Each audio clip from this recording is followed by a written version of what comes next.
skirts and blouses, and men in traditional galabiyas.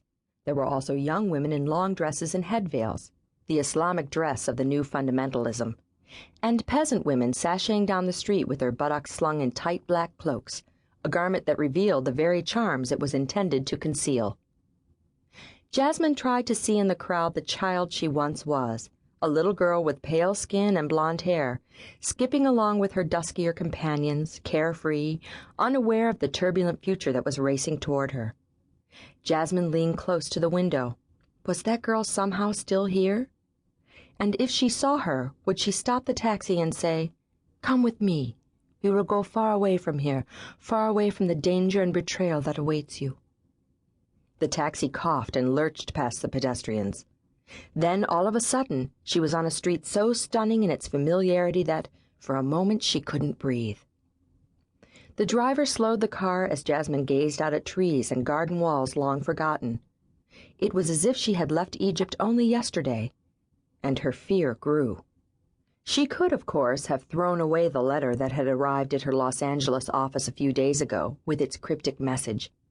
"Dr. Jasmine Van Kirk, could you please come to Cairo at once? It is urgent. There is a matter about your inheritance which must be discussed."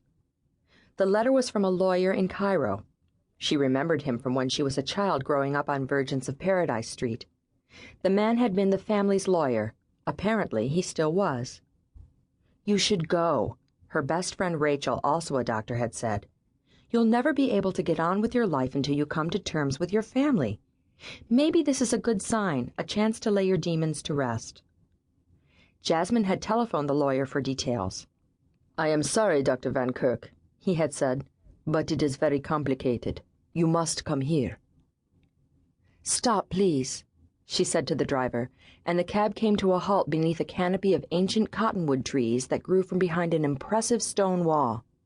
Glimpsed behind the wall was an enormous house surrounded by a peaceful garden, a rare sight in this congested, overpopulated city. As she stared at the 3-story rose-colored mansion with ornate balconies and wooden lattice screens over the windows, Jasmine was suddenly overcome. She thought, "This is the place where I was born. Here I drew my first breath, shed my first tear, laughed my first laugh. And here I was banished from the family, cursed, and sentenced to death." She regarded the house, a stone and mortar monument to Egypt's glamorous and decadent past. Those shuttered windows might open and familiar faces appear, faces she had once loved and cherished, or hated and feared, faces belonging to generations of Rasheeds, a powerful and aristocratic family.